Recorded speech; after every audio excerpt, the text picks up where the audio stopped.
She sold my late husband's tools without asking me. Not one word.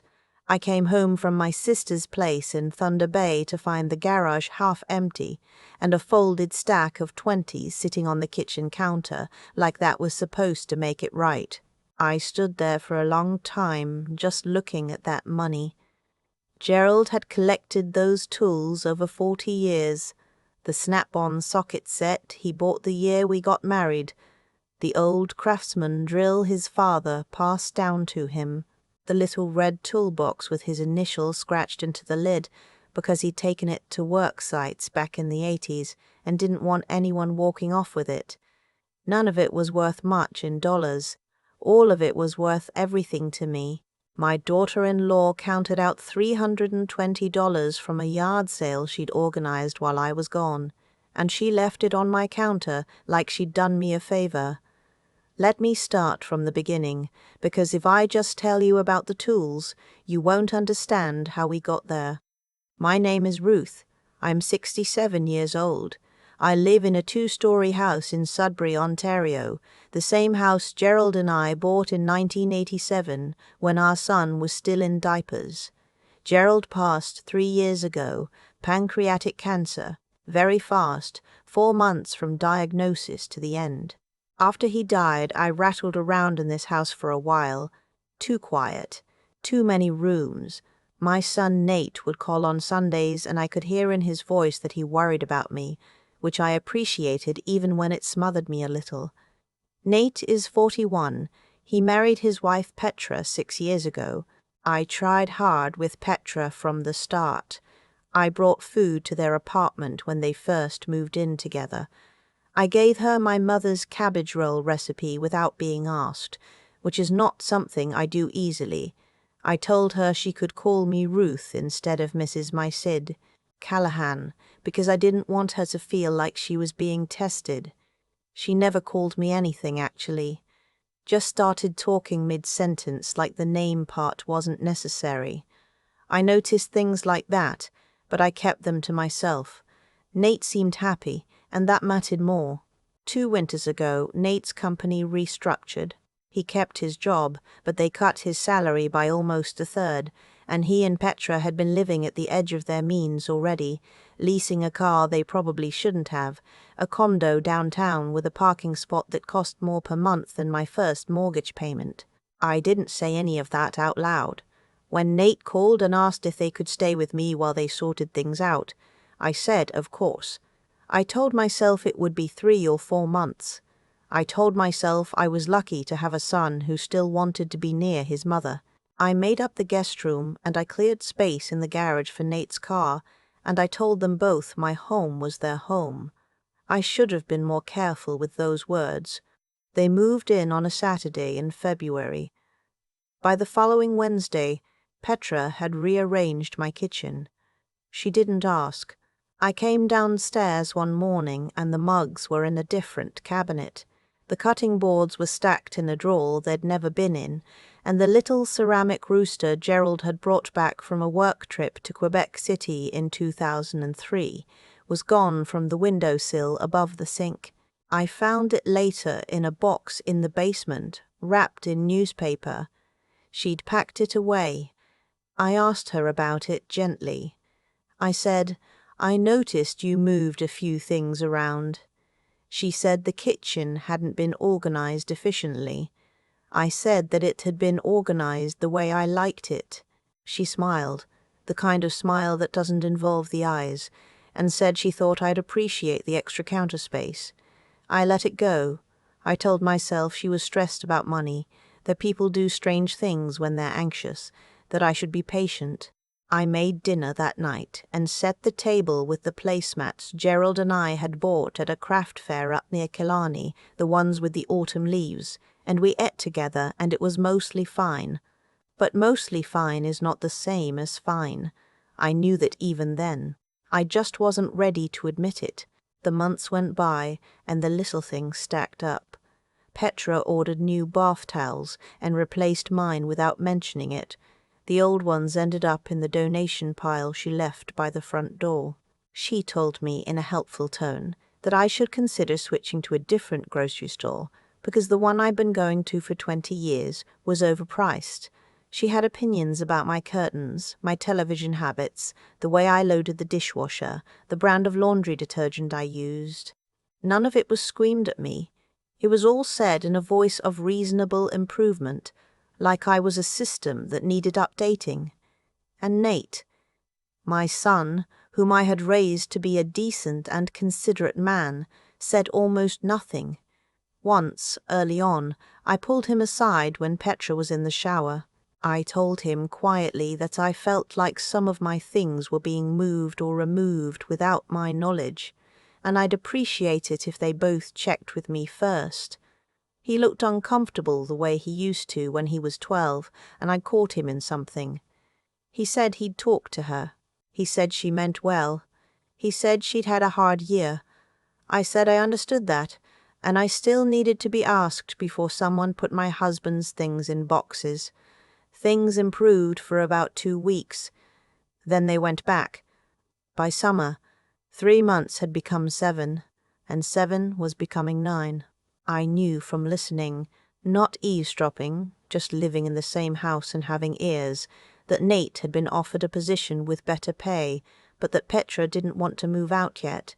She'd started talking about the house differently, talking about the space and what it could be, what they could do with the backyard, whether the basement could be finished. Planning tight talk, long-term talk. One evening I heard her on the phone with her sister. I was in the hallway outside the kitchen and I stopped because I heard my name. She said I was set in my ways. She said the house needed work and I was too stubborn to see it. She said she doesn't really use half of it anyway. I stood there in my hallway, in my house, holding a glass of water, and I understood something I had been working very hard not to understand. She didn't see this as temporary. I didn't sleep well that night. I thought about Gerald and what he would say. He was a practical man. He would have been kind about it. But he would have made it clear much sooner than I had. That was the difference between us. Gerald knew how to hold a line without raising his voice. I had always been the one who kept the peace, sometimes past the point where peace was worth keeping. I decided I was going to speak to them both that weekend. Sit down, have the conversation, lay out some things plainly. I was going to ask for a move-out date, something specific I could hold on to. But before the weekend came, I got a call from my sister in Thunder Bay. She'd had a procedure on her hip and needed help for a few days. I packed a bag and told Nate I'd be gone for about a week. He nodded. Petra waved from the couch. I was in Thunder Bay for 8 days. When I came home on a Tuesday afternoon and pulled into the driveway, I noticed the garage door was open. I thought Nate had left it up by accident. I parked and walked over to close it, and I stopped in the doorway. The shelving unit along the left wall was empty. The one that had held Gerald's tools, the socket sets, the hand saws, the levels, the old wooden-handled chisels he'd collected over the years because he liked the way they felt, the snap-on set in the red case that he'd saved up for over 6 months in 1989, the drill press his father had given him, all of it gone. What remained were a few half-empty cans of paint, a bag of sidewalk salt, and my gardening bin. I walked into the house. Petra was in the kitchen making tea. The $320 was on the counter. I looked at it, then at her. I said, "Where are Gerald's tools?" She said she'd organized a yard sale while I was away. She said the tools were just sitting there, taking up space, and she'd seen an opportunity to clear things out. She said, and I want you to hear this exactly as she said it. I thought you'd be relieved. I asked her if she had asked Nate before doing this. She said Nate had helped carry the tables out to the driveway. I looked at that money for another long moment, and then I set my purse down very carefully on the chair by the door and I went upstairs. I sat on the edge of my bed, the bed Gerald and I had slept in for 31 years, and I put my hands flat on my knees, and I breathed until I could think straight, I want to be honest about what I felt in that moment, because it wasn't only anger. It was also the horrible recognition that I had let this happen. I had watched them come in, watched them change things one by one, said almost nothing, called it patience, called it love, called it keeping the peace, and now I was sitting on my own bed, counting my own breaths, and trying not to come apart. That was the moment things changed. Not because I made a dramatic decision, but because something settled in me. Something went quiet and clear. I called my daughter Lynn, who lives in Ottawa. Lynn is 3 years younger than Nate, and they are not alike at all. I told her what had happened. I left nothing out. She was furious on my behalf, which helped, but she also said something that cut straight through. "Mom, you have to stop waiting for them to behave better. They're not going to." I knew she was right. I'd known it for a while. That evening I asked Nate to sit down with me at the kitchen table, just the two of us. Petra stayed in the living room with the television on, which told me a great deal. I told Nate that I needed him to understand something, that this was my house, that the tools in that garage belonged to his father, and his father was gone, and those tools were some of the last physical things I had that connected me to 40 years of marriage.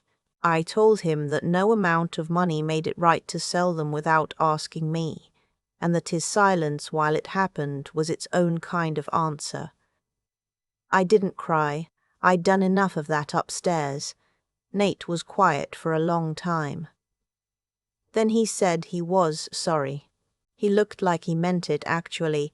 He had that same look he got as a boy when he knew he'd gone too far. But sorry without change is just a sound, and we both knew that too. I told him I needed a move-out date. I said I wasn't asking. I was telling him. 3 months, March 1st. I said I would not extend it again, and I said it in the tone that mothers use when they are finished negotiating. He said he'd talk to Petra. I said, "I'm not asking, Petra. I'm telling you." That night, after they'd gone upstairs, I sat at the kitchen table with a cup of tea and my laptop, and I found the lawyer whose card had been in my kitchen drawer since Gerald's estate was settled. I wrote him an email. I told him I needed to formalize a few things. I also sent an email to a woman named Carol who ran an antique tool resale group on Facebook. I'd found it by searching for an hour that afternoon. And I posted a description of Gerald's Snap-on set with his initials scratched into the case. I didn't expect anything to come of it. Carol messaged me back the next morning. She knew exactly who had bought it. A retired machinist in Espanola who'd picked it up at a yard sale. When she told him the story, because Carol is the kind of person who tells the full story, he called me himself.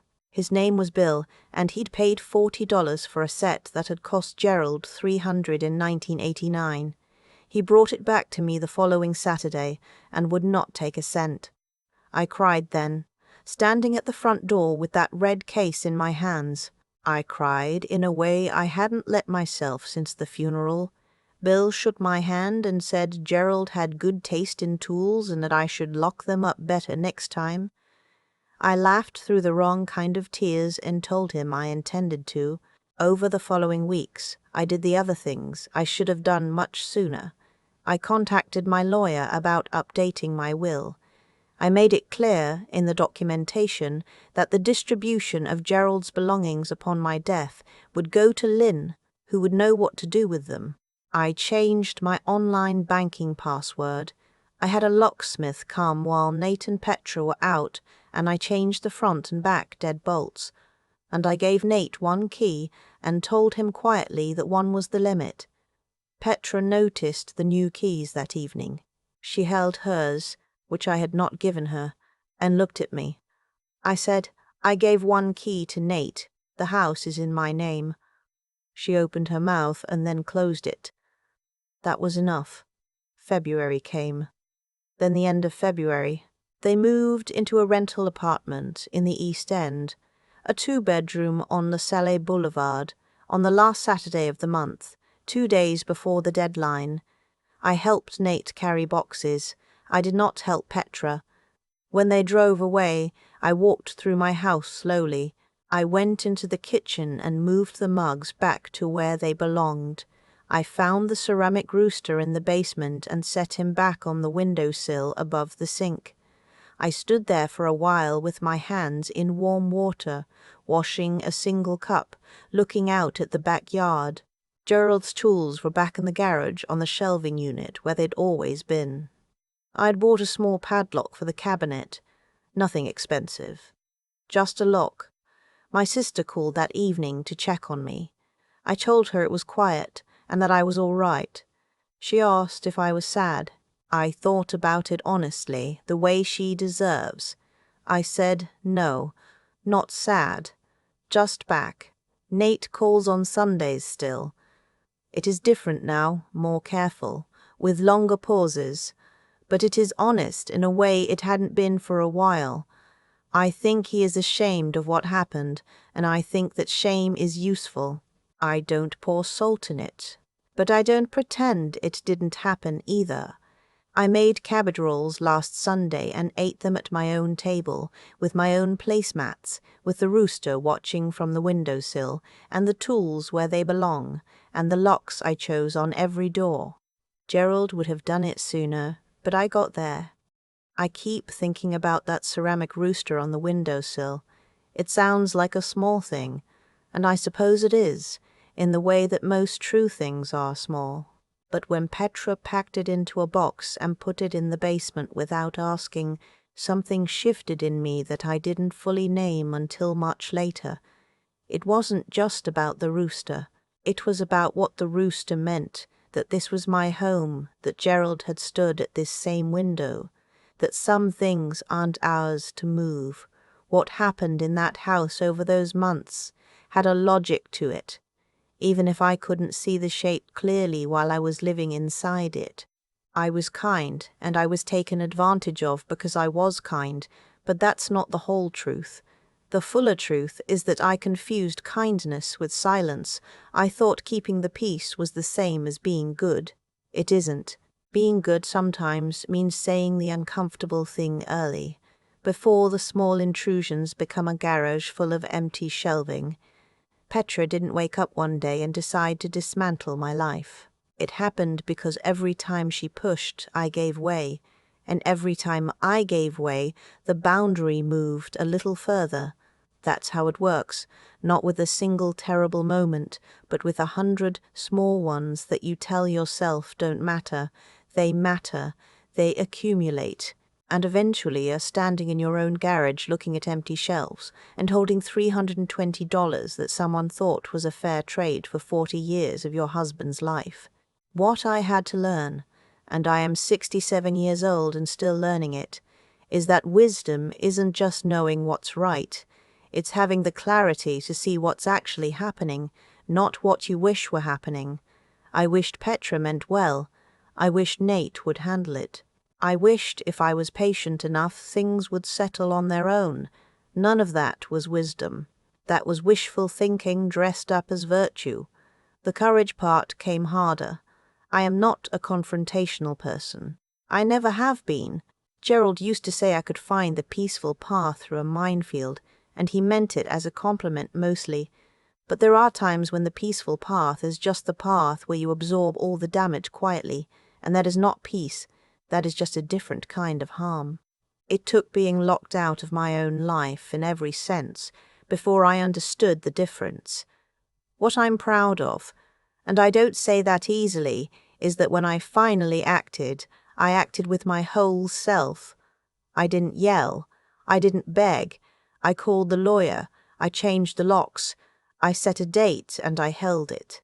I got Gerald's tools back because I asked the right person the right question, and Bill from Espanola turned out to be a decent man who understood that some things have a value that has nothing to do with money.